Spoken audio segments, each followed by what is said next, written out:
Queridos, a paz e a graça do Senhor Jesus Cristo. Sempre é bom estarmos na casa do Senhor. E hoje o tema mais ainda, né? Porque nós estamos durante esse mês estudando promessas de Deus. E nessa noite a promessa é que Deus sempre é bom. Deus sempre é bom conosco. E nós esperamos que você possa entender acerca dessa bondade de Deus ao longo de todo o estudo que estaremos ministrando. Certamente você já deve ter ouvido aquela expressão: Deus é bom o tempo todo Deus é bom. Essa é uma frase popular, usada por pastores, ministros de louvor e os irmãos em geral. E quando nós declaramos que Deus é bom, é aquilo que lhe é inerente mesmo, é uma característica que lhe é própria. É isso que o seu nome revela, a sua bondade. Deus, Ele é soberano em todas as circunstâncias, e quando Ele proclamou, e quando Ele proclama a cada dia acerca da sua criação, ainda lá no livro de Gênesis, a cada dia, ao final do dia, Ele diz que aquilo que Ele fez é bom. Deus propositalmente traz cada vida humana à existência na terra, destinada a boas obras para trazer glória e honra a Deus. Então a sua vinda, a sua salvação tem um propósito maior, que é exatamente a glória de Deus. E tudo isso acontece pela bondade do Senhor na sua vida. É por isso que o apóstolo Tiago, na sua carta, no capítulo 1, versículo 17, ele diz: toda boa dádiva e todo dom perfeito vem do alto, descendo do Pai das luzes, que não muda com sombras inconstantes. A bondade de Deus, queridos, é um atributo do seu caráter imutável. É por isso que toda boa dádiva, ou seja, tudo de bom, emana de Deus. Lá na primeira carta de João, no capítulo 1, versículo 5, a palavra do Senhor diz que esta é a mensagem que dele ouvimos e transmitimos a vocês: Deus é luz e nele não há treva alguma. Se Tiago falou que o caráter de Deus é imutável, agora o apóstolo João está dizendo que não há em Deus nenhuma mudança, nada de pecado, nada de mal. É Ele que nos permite suportar as consequências da desobediência, desde o primeiro casal até nós, porque nós continuamos pecando. Mas Deus nos dá forças para vencer as dores e os sofrimentos que são decorrentes do pecado e por vivermos nesse mundo corrompido. Deus não pode ser nada além de quem Ele é, e Ele é bom, e Ele manifesta a sua bondade em nossas vidas. O apóstolo Paulo, escrevendo a Tito, no capítulo 3, versículos 3 a 8, diz: houve um tempo em que nós também éramos insensatos e desobedientes, vivíamos enganados e escravizados por toda espécie de paixão e prazeres, vivíamos na maldade e na inveja, sendo detestáveis e odiando-nos uns aos outros. Mas quando se manifestaram a bondade e o amor pelos homens da parte de Deus, nosso Salvador, não por causa de atos de justiça por nós praticados, mas devido à sua misericórdia, Ele nos salvou pelo lavar regenerador e renovador do Espírito Santo. O que Paulo está dizendo é que não é obra nossa, é tudo de Deus, e foi através da bondade de Deus alcançando a cada um de nós. Ou seja, a bondade de Deus, queridos, está presente em todos os livros da Bíblia Sagrada, porque o Senhor desde Gênesis revela a sua bondade ao criar todas as coisas e dizer: isso que foi criado é bom. Mas vai até Apocalipse, quando o Senhor fala que há uma promessa de novos céus e nova terra, e isso é bom para a igreja do Senhor. Deus é misericordioso, Deus sempre Ele é bom. Talvez isso tenha se tornado até mesmo um clichê, né? Uma frase de efeito, mas eu quero te dizer nessa noite, que isso não é só um jargão que possa ser proferido por um pregador. Não, na verdade, Deus, Ele é bom, e em meio ao caos e à dor, neste mundo caído, neste mundo povoado pela violência, pela maldade do coração do homem, Deus sempre foi, sempre será bom. a sua bondade é um dos seus atributos fundamentais. Mas aí alguém poderia perguntar: pastor, eu sei o que quer dizer bom, mas biblicamente, qual é o sentido de nós declararmos que Deus é bom? Em nossos dias, para muitos, a bondade de Deus é entendida como um Deus sendo um avô simpático no céu. Alguém que está sempre pronto a apoiar cada atitude nossa, distribuindo bênçãos e coisas boas para os seus filhos. Às vezes, alguns têm essa ideia de que Deus é um paizão ou um avôzão que está no céu sempre só para abençoar, independente dos erros e pecados que venhamos a cometer. Nós projetamos essa ideia distorcida acerca da bondade de Deus, ao invés de permitir que as Escrituras definam o que significa Deus. Nós temos, na verdade, sofrido a influência do humanismo. E aí a ideia que passamos é que Deus é esse paizão, que não vai condenar ninguém, que as pessoas poderão continuar vivendo de forma desregrada, que elas poderão continuar mergulhadas no pecado, que Deus vai fazer vista grossa, não vai se importar com nada. Deus não vai condenar ninguém. Essa história de Deus mandar para o inferno, isso é coisa da Idade Média, diriam alguns. Mas amados, quando nós vamos às Escrituras, nós percebemos que assim como Deus é bondade, assim como Deus é amor, assim como Deus é misericórdia, Deus também é justiça. Deus também traz juízo. E é por isso que nós, enquanto igreja, precisamos ter essa consciência, tanto para nós mesmos, para vivermos uma vida piedosa, uma vida santa, uma vida reta, uma vida íntegra, mas também para testemunharmos ao mundo, para que as pessoas possam encarar a sua vida e possam desejar uma mudança. Queridos, hoje nós precisamos entender o que é a bondade de Deus, mas a partir da perspectiva bíblica, não a bondade de Deus segundo o que corre nas mensagens rápidas de WhatsApp ou de Facebook, não, mas o que é que a Bíblia diz acerca da bondade de Deus? E a primeira coisa que nós apresentamos ou aprendemos acerca da bondade de Deus é que o Deus bíblico é um Deus bom no sentido moral, ou seja, Ele é perfeitamente bom e justo, e não há maldade nem pecado nele. O Salmo 92, verso 15 diz assim: Ele é a minha rocha e nele não há injustiça. O nosso Deus é um Deus justo, e o fato dele lançar os pecadores no inferno não é injustiça de Deus, pelo contrário, é a justiça dele, porque se assim não o fizesse, o sacrifício do seu filho na cruz do Calvário não teria valor nenhum, mas porque ele veio a este mundo reconciliar a humanidade com o Senhor, é que nós precisamos olhar para a cruz e saber que na cruz, em Cristo, nós temos cura, nós temos libertação, nós temos salvação. É por isso que Deus é um Deus justo. Lá em 1 João, capítulo 3, verso 3, diz que todo aquele que nele tem esta esperança, purifica-se a si mesmo, e assim como ele é puro, ou seja, assim como Jesus é puro, assim como Deus é puro, nós também devemos nos purificar. Mas não somente isso, diz aqui: vocês sabem que ele se manifestou para tirar os nossos pecados, e nele não há pecado. Ou seja, o sentido bíblico de bondade de Deus é um sentido do que está voltado para a moral, para o zelo, para o cuidado de Deus, e ele faz isso diante de homens pecadores, mesmo ele sendo santo.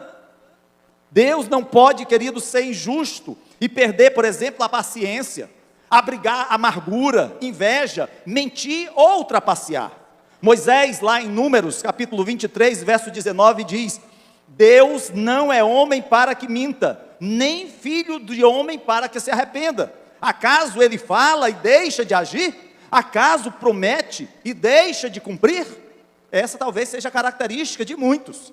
Quantas vezes nós não prometemos fidelidade no altar, no nosso compromisso com o nosso cônjuge, e não o traímos?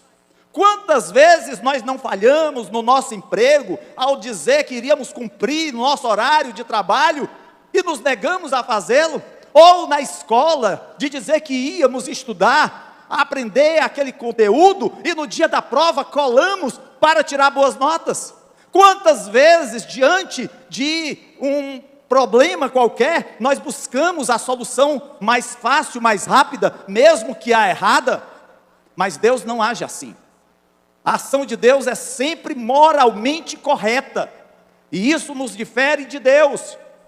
Deus não tem pecado, Deus não comete injustiça. O Deus da Bíblia é imaculadamente bom e cheio de integridade. Ele não pode fazer o mal, ele não pode nem mesmo desejar fazer o mal. É diferente de nós. Nós não apenas desejamos o mal, às vezes nós fazemos o mal. E eu não estou me referindo a tirar a vida de alguém, por exemplo. Não, às vezes dentro de casa, no trato com alguém da nossa família. Precisamos, queridos, entender que o nosso Deus é um Deus que não viola a sua própria natureza, a sua própria santidade. A sua disposição e as suas ações são sempre perfeitamente boas e apropriadas. Aquilo que Deus faz é sempre bom. Aí você poderia dizer: pastor, mas e o pecado? Não foi Deus que criou o pecado. O pecado foi desenvolvido no coração do próprio homem.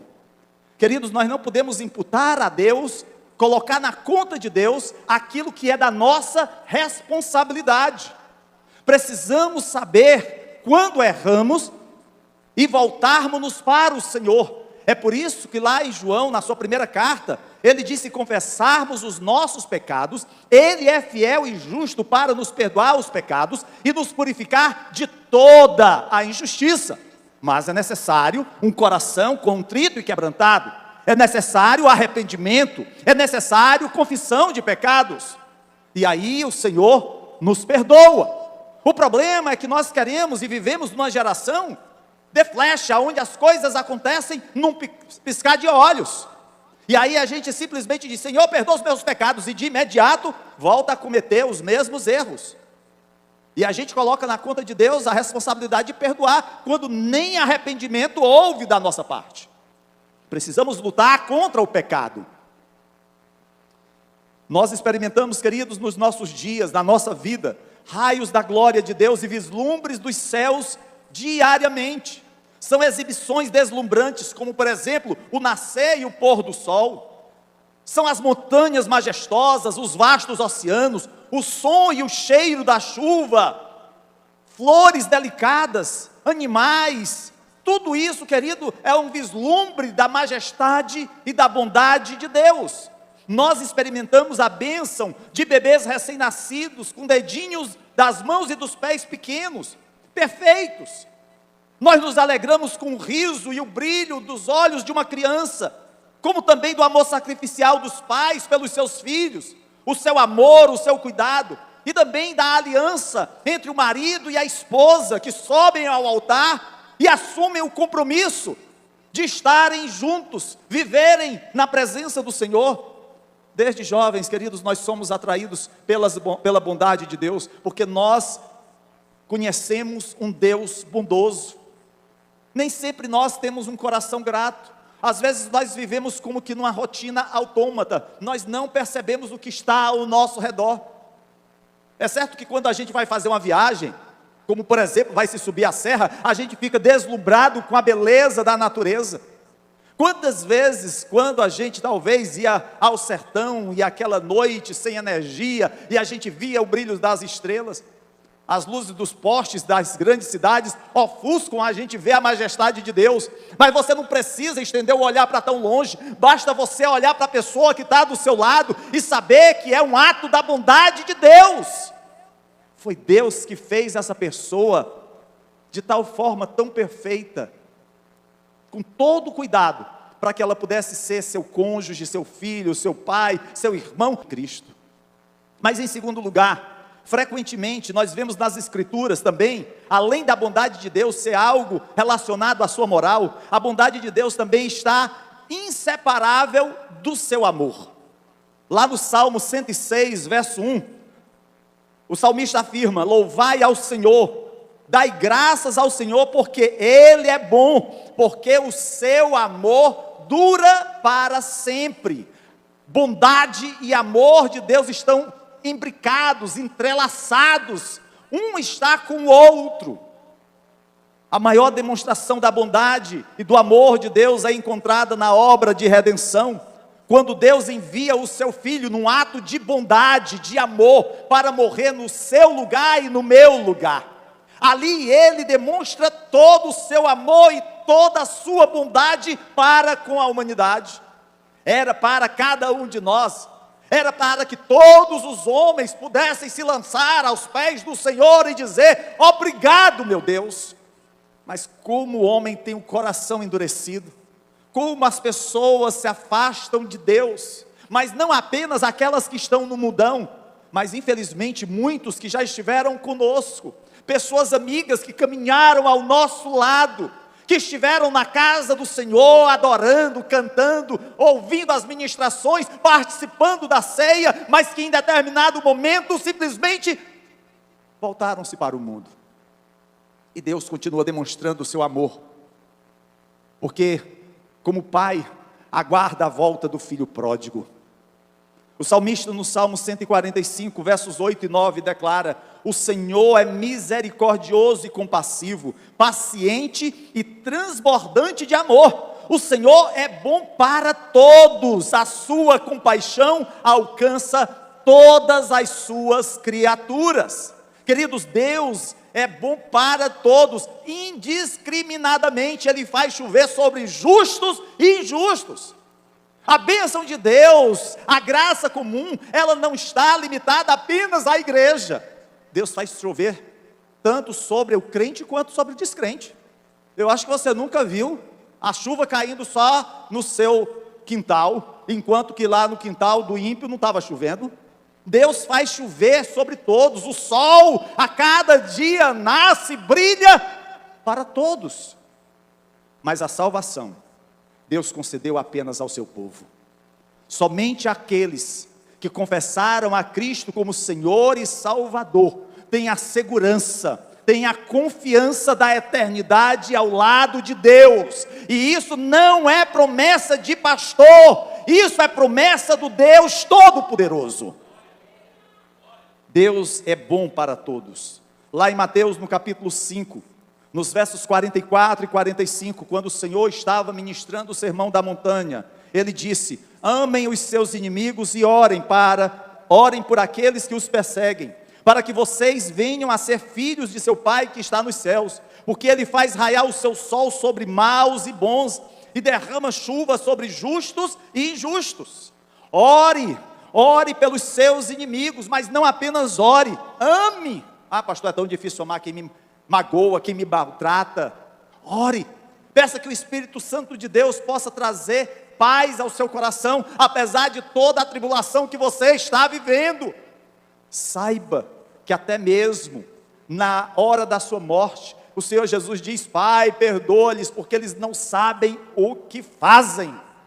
A gente, querido, se possível, a gente faria o contrário: Pai, manda fogo e queima todos esses ímpios, né? Mas o Senhor estende o seu perdão, o seu amor. Como está a nossa relação no trabalho, na vizinhança, com os nossos parentes, até mesmo dentro de casa?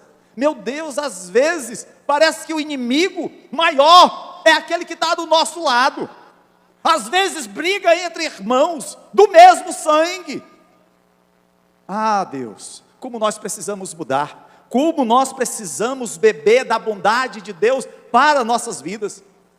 O profeta Ezequiel, no capítulo 33, verso 11, disse: juro pela minha vida, palavra do soberano Senhor, que não tenho prazer na morte dos ímpios, antes tenho prazer em que eles se desviem dos seus caminhos e vivam.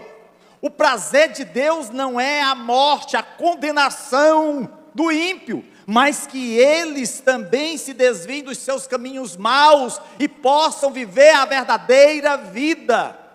Assim como nós, queridos, porque nós outrora estávamos nessa mesma realidade, vivendo distante dos caminhos do Senhor, mas o Senhor nos alcançou com o seu perdão, o Senhor nos atraiu a Ele com laços de amor, e na sua bondade, nós temos a esperança de um novo tempo, e esse novo tempo é para a sua vida hoje, mas é também para o amanhã, porque a Bíblia diz que o Senhor voltará, e virá buscar a sua noiva, uma noiva preparada, uma noiva adornada, para esse grande encontro com o Senhor. O Deus, querido, que é perfeitamente santo e justo, Ele tem uma disposição de boa vontade, até mesmo para com os homens maus, e embora Ele vá punir os pecadores que não se arrependam, Ele não tem prazer nisso, Ele não tem alegria, mas Ele faz cumprir a sua justiça por amor do seu Filho. O Deus bíblico é um Deus bondoso, que deseja o bem para toda a sua criação, mesmo que tantas vezes a sua criação o rejeite, mesmo que tantas vezes os homens a quem Ele tanto ama, lhe deem as costas. Mas em terceiro lugar, queridos, nós não merecemos a bondade de Deus. A Bíblia ensina que a criação exibe a glória de Deus, como está lá no Salmo 19, verso 1, e isso inclui a imagem de Deus na humanidade. É claro que a imagem de Deus no homem está manchada pelo pecado, mas a palavra de Deus diz lá em Romanos capítulo 8, versos 19 a 22, que a natureza criada aguarda com grande expectativa que os filhos de Deus sejam revelados, pois ela foi submetida à futilidade, não pela sua própria escolha, mas por causa da vontade daquele que a sujeitou, na esperança de que a própria natureza será liberta da escravidão, da decadência em que se encontra, para a gloriosa liberdade dos filhos de Deus. Sabemos que toda a natureza criada geme até agora, como em dores de parto. Não é apenas o homem que sofre o efeito do pecado, mas a natureza como um todo também geme, por conta do mal que assolou este mundo. Mas haverá um tempo, haverá um novo tempo, e como o Apocalipse nos declara, haverá uma nova terra, e essa terra estará totalmente purificada dos efeitos do pecado, porque aí nós não teremos mais esse corpo corruptível, mas teremos um corpo incorruptível, e estaremos na presença do Senhor. Tudo isso, queridos, revela que nós não merecemos de fato a bondade de Deus. Se nós realmente meditássemos detalhadamente nas Escrituras, nós perceberíamos que o nosso pecado nos afasta de Deus, mas não apenas isso, o nosso pecado é merecedor de condenação, mas o seu amor, a sua bondade é que nos alcança. E aí alguém poderia dizer assim: ah, pastor, mas por que eu? Porque eu fui alcançado pela bondade de Deus. Eu que vivia metido no pecado, e aqui a gente tem os exemplos mais diversos, pessoas que eram viciadas no álcool, em droga, pessoas que viviam na prostituição, pessoas que mentiam, todos nós cometemos, todos nós éramos merecedores da condenação eterna, mas aprove a Deus nos alcançar com o seu perdão. Por quê? Talvez algumas respostas nós não tenhamos. Por que que você foi alcançado pelo perdão de Deus? Por que que o Espírito Santo, naquele dia em especial, quando o apelo foi feito, você veio à frente, você recebeu a oração da confissão, da libertação, ou você leu um panfleto, você leu um folheto, e aquela mensagem te impactou, ou porque você ouviu o testemunho do seu cônjuge, do seu amigo, no trabalho, na escola, em casa, e aquilo fez toda a diferença. Eu não tenho todas as respostas, mas a única coisa que eu sei, é que eu não sou merecedor do amor, da bondade, do perdão de Deus, mas mesmo assim Ele me amou primeiro. A palavra de Deus lá em Tiago, capítulo 1, versos 14 e 15, diz que cada um de nós somos tentados pela nossa própria cobiça, e somos arrastados e por ela seduzidos. A cobiça, tendo engravidado, dá à luz o pecado, e o pecado, após ter se consumado, gera a morte. Vocês se lembram que quando Paulo está dando as instruções acerca da ceia, lá na carta aos Coríntios, ele fala que aquela igreja, que era uma igreja por ele que era tão amada, mas não amada por Paulo, amada por Deus, aquela igreja que tinha tantos dons espirituais, mas ao mesmo tempo aquela igreja tinha pecados, alguns pecados grosseiros no meio da igreja. E aí Paulo, enquanto está ministrando acerca da ceia, ele fala que por conta disso, há muitos que dormem. E o sentido de dormir não é que os irmãos estivessem tirando, né, um cochilo na hora da pregação, né? Por isso que de vez em quando eu dou um grito, né? Mas não é isso não, irmãos. Paulo está dizendo que aqueles que dormem no sentido da morte espiritual. Pessoas que estavam na igreja, mas que não estavam no Senhor. Faziam parte da membresia da igreja, mas não faziam parte do reino dos céus. Era o joio no meio do trigo. E Paulo então alerta aquela igreja, alerta esses irmãos. O Senhor traz esse alerta de Deus para as nossas vidas hoje, que apesar da bondade de Deus, o Senhor trará o seu juízo, até mesmo sobre aqueles que o rejeitam na casa de Deus. O Senhor voltará para buscar a sua igreja. E nesse dia, o Senhor afirma que aqueles que dormem no Senhor ressuscitarão primeiro, e juntamente com os que estiverem vivos, serão arrebatados aos céus, ao encontro do noivo. Essa é uma esperança, essa é uma certeza, essa é uma segurança que o mundo não tem. O mundo vive cada dia na expectativa da sua morte. Nós vivemos na expectativa da nossa vida, porque nós sabemos que no momento que fecharmos os olhos deste mundo, o abriremos na glória, na presença do nosso Deus. Essa é a segurança que Ele nos dá, queridos, que o mundo não entende. É por isso que nós precisamos levar essas boas novas, como um dia elas também nos foram apresentadas.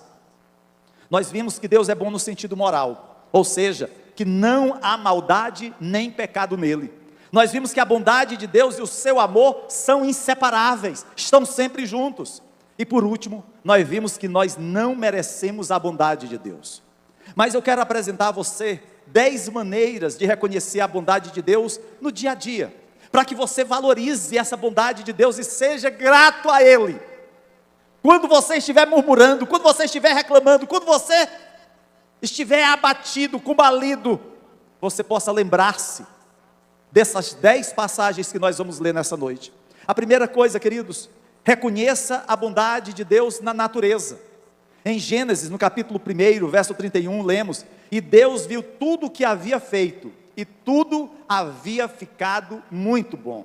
O nosso Deus é um Deus criador, e Ele falou para que o mundo existisse, e o mundo existiu, e no 6º dia, Ele o declarou que tudo era muito bom.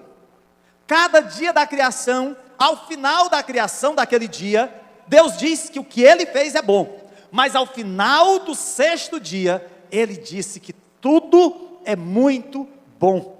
Queridos, em cada estação, em cada local ao redor do globo, Deus é intencional em cada nota da natureza e propositalmente nos cerca com lembretes magníficos de sua fidelidade e bondade. Eu gosto muito de ambientes frios. E aí, eu quando era mais novo, né? Há pouco tempo atrás, claro, eu ficava pensando, meu Deus, por que o Ceará é tão quente? Por que não neva? Assistir aqueles filmes, né, na televisão, via neve, né? Eu tenho uma simpatia muito grande por neve. Nunca vi neve, mas eu creio que eu vou ver, nem que seja na glória. Pois, muito bem. E aí, eu ficava pensando, por que aqui não tem neve? Aqui é um solzão, né? Eu lembro que a primeira vez que eu fui para São Paulo, viajando pelo interior de São Paulo, tudo verde, aquelas coisas tão bonitas. E aí a gente viaja pelo interior, quando chega mais ou menos setembro, outubro, está seco, aquela coisa de rachar. Meu Deus, quando se vai de ônibus que não tem ar-condicionado, glória a Deus, se abre a janela e ainda fica soprando e se abanando, né? E aí a gente fica, mas queridos, cada lugar Deus criou com um clima. Há uma natureza específica para cada ambiente. Há animais que atuam durante o dia, outros à noite. Há animais que são da terra, outros são da água, e outros voam. Tudo foi pensado por Deus, cada ambiente. Eu gosto de assistir documentários sobre animais na TV, e às vezes nos locais mais inóspitos, no deserto, onde você imaginaria que não teria vida, ali tem vida. ou se você vai nos mais altos cumes, no frio de rachar, ali tem vida. Cada ambiente, Deus criou, e Deus criou o homem, com a capacidade de interagir em todos esses ambientes. Você vai no deserto do Saara, está lá o homem andando, né? Você vai lá no polo, está lá os esquimós, os homens também andando. Em todo lugar, Deus nos deu a capacidade de nos adaptar. Queridos, tudo isso mostra o cuidado de Deus em toda a natureza. Olhe para a natureza, contemple uma flor. Às vezes você está em casa, você vê um beija-flor, meu Deus, que coisa linda. Olhe, contemple a beleza das coisas ao seu redor. Agradeça a Deus. Não apenas isso, reconheça a bondade de Deus nas pessoas. Lá em Romanos 8:28, o Senhor diz: sabemos que Deus age em todas as coisas para o bem daqueles que o amam, dos que foram chamados de acordo com o seu propósito. Nós somos criados à imagem de Deus para glorificá-lo, e Ele tem bons planos para nós. Olhe para as pessoas e reconheça nelas a bondade de Deus. Nós vivemos num mundo tão violento, que a gente só reconhece a maldade no outro, mas contemple a bondade de Deus nas pessoas, e saber que o Senhor tem cuidado não apenas da sua vida, mas do seu lar, suprido as suas necessidades. Ele faz isso por amor a você. As pessoas, queridos, em nossa vida são parte do propósito de Deus para nós. Algumas são feitas para soprar vida e amor em nós, e outras são feitas para compartilhar a esperança e o amor de Jesus com elas. Você já foi abençoado um dia porque alguém lhe compartilhou o grande amor de Deus, e hoje você tem também a condição de testemunhar do grande amor e bondade de Deus para com outras pessoas.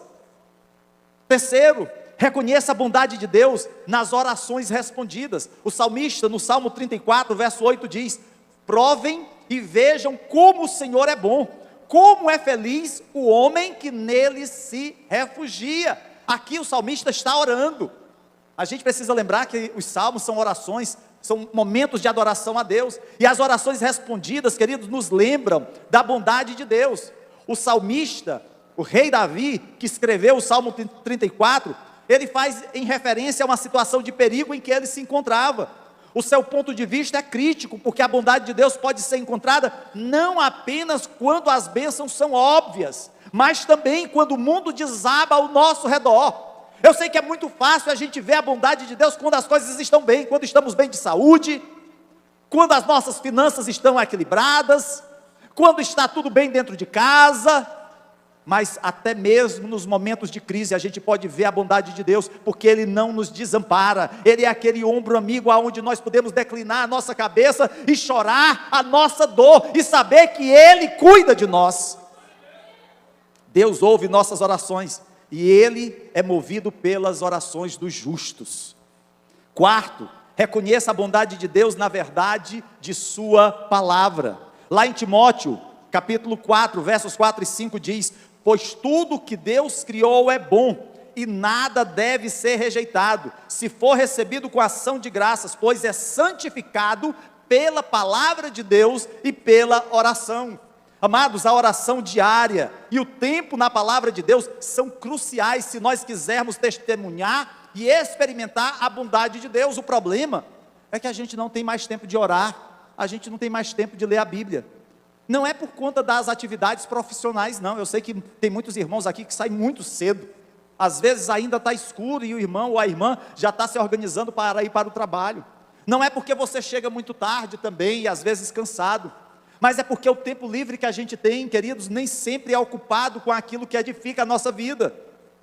Nos tempos que nos sobram, ao invés da gente ter um tempo de devocional com Deus, a gente corre para a TV, a gente corre para a internet, a gente corre para o futebol, a gente corre para tudo, menos corre para a presença de Deus. Eu não estou dizendo com isso que você não possa assistir um bom filme, que você não possa assistir um bom jogo, que você não possa ter um bom cochilo. Tudo isso é bênção, e você e eu somos merecedores disso. Mas precisamos lembrar quem deve ser prioridade na nossa vida. Em primeiro lugar, devemos buscar o reino de Deus e a sua justiça, e as demais coisas nos serão acrescentadas. Precisamos, queridos, entender o valor que a palavra de Deus e a oração têm na nossa vida. Continuamente, a gente tem falado aqui sobre devocional, sobre a importância de o casal, da família, ter o seu tempo devocional. A gente sabe que devemos ensinar os nossos filhos no temor do Senhor, para que quando eles envelhecerem, nem venham a se desviar dos caminhos de Deus. Mas infelizmente a gente abdica desse tempo, a gente não investe, aí o menino cresce, engrossa o cangote, e aí não quer mais vir para a igreja, não quer mais saber de ler a Bíblia, e aí a gente vai e diz assim: ah, pastor, dá o teu jeito agora, está aí o menino. Queridos, nós precisamos fazer a nossa parte. Já é difícil concorrer com esse mundão aí. A gente sabe que o mundo procura de todas as formas tirar a nossa comunhão com Deus, e não é diferente com os nossos filhos. Mas e aí se a gente der essa oportunidade?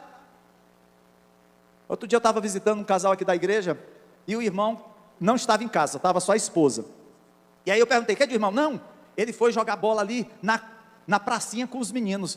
Que coisa boa! O que a gente vê hoje é o pai ou a mãe pegando no celular, para o menino ficar ali, encostado ali. Não interage mais, não tem relacionamento, não brinca, não conversa, não está junto. Queridos, a gente precisa desenvolver bons hábitos, bons relacionamentos. Esse é o maior investimento que nós fazemos na nossa herança, nos nossos filhos. A palavra de Deus procura mostrar a importância da palavra e da oração na vida do crente. Por isso que Deus é bom, porque Ele nos permite orar e ler a palavra. Eu sigo um pastor, amigo nosso, que é pastor Homero, e ele trabalha na Jordânia. Ele sempre posta mensagens no Instagram, e ele fala da dificuldade em países da África e da Ásia, para que as pessoas possam ter acesso à palavra de Deus. A gente tem a palavra de Deus impressa, a gente tem a palavra de Deus na internet, a gente tem a palavra de Deus com tanta facilidade, e nós não a valorizamos, e aqueles irmãos às vezes se apegam a um livro da Bíblia, porque não tem acesso a toda a Bíblia, às vezes o único capítulo que transcreveram na mão, e guardam escondido, para que os outros não vejam. E nós temos toda a liberdade, não apenas de consumir a palavra, de mastigá-la, de trazê-la ao nosso coração, mas também de levá-la aos outros, e a gente se omite, a gente se nega a fazer isso. Quinto, reconheça a bondade de Deus em suas bênçãos. Lá no Salmo 31, verso 19, diz: como é grande a tua bondade, que reservaste para aqueles que te temem, e que à vista dos homens concedes àqueles que se refugiam em ti. Queridos, reconheça a bondade de Deus nas suas bênçãos, como Deus tem derramado a sua bênção sobre a sua vida. Quando deixamos as nossas vidas nas mãos do nosso Deus, vemos as coisas boas que Deus tem para nós. Porém, tantas vezes nós nos distraímos com ídolos, ou seja, qualquer coisa que prende a nossa atenção mais do que Deus. Não é meramente uma imagem, mas às vezes são coisas que tiram a nossa atenção do Senhor.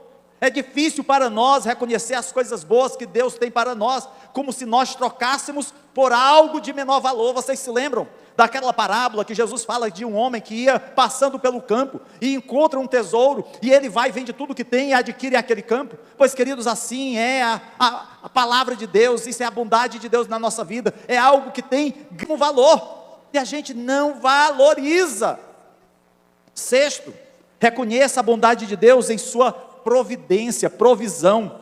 O profeta Jeremias, no capítulo 29, verso 11, diz: porque sou eu que conheço os planos que tenho para vocês, planos de fazê-los prosperar e não de lhes causar dano, planos de dar-lhes esperança e um futuro. É isso que Deus deseja para nós. Os planos de Deus para o Senhor é para nos fazer prosperar. Aí alguém pode dizer assim: ah, pastor, mas as dívidas estão se acumulando lá em casa, os galegos batem na porta todo dia para receber a mensalidade. Que prosperidade é essa? Queridos, se você não está sabendo administrar bem as suas contas, é outra coisa, não coloque nas costas de Deus não. A gente tem mania de tudo dizer: Deus dá os teus pulos aí. A gente faz as besteiras e aí quer colocar nas mãos de Deus depois o nosso fracasso, a nossa derrota. Precisamos, queridos, reconhecer a bondade de Deus na sua providência diária, na sua provisão, no pão de cada dia. A oração que o Senhor Jesus ensina aos seus discípulos é de petição: dá-nos o pão de cada dia. Não é o pão de amanhã, não é o pão da próxima semana, mas é o pão de cada dia. É saber que nós dependemos diariamente de Deus. O cuidado de Deus conosco é constante, é em cada momento. Isso não quer dizer que você esteja blindado, que você esteja imune, que você esteja livre de problemas. Pelo contrário, o próprio Jesus diz: no mundo tereis aflições. Mas esse mesmo Jesus declara: mas tem de bom ânimo, eu venci o mundo. É o Senhor que nos dá força para prosseguir, mesmo quando tudo parece um caos. É o Senhor que nos dá a luz para o nosso caminho, quando tudo ao nosso redor está em trevas. Queridos, a providência de Deus, ela é contínua nas nossas vidas. Sétimo, reconheça a bondade de Deus em sua respiração. Tiago, capítulo 1, verso 17, diz assim: toda boa dádiva, todo dom perfeito vem do alto, descendo do Pai das luzes, que não muda como sombras inconstantes. Queridos, cada respiração é um presente de Deus. A verdade é que a gente precisa agradecer, amados. A gente acorda, a gente abre os olhos, e às vezes a gente faz isso tão no automático, que a gente não dobra os joelhos para agradecer a Deus, né? Poder dizer: Senhor, obrigado por mais esse dia, de poder ver esse solzão quente, Jesus, mas graças a Deus por ele, graças a Deus por estar aqui ao lado da minha família, de poder ir para a igreja. Queridos, a gente tem um coração agradecido, né? Não levante: ai meu Deus do céu, eita Deus, ixi, Jesus, é tanta coisa para fazer, meu Deus, eu não vai dar conta, eu não vou dar conta, meu Deus do céu. Não, tem um coração grato a Deus, né? Pelo ar que você está respirando. Você não é merecedor.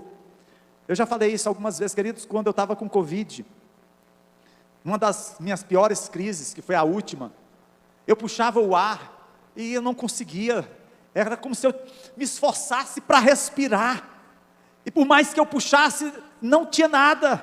Meu Deus, era algo desesperador.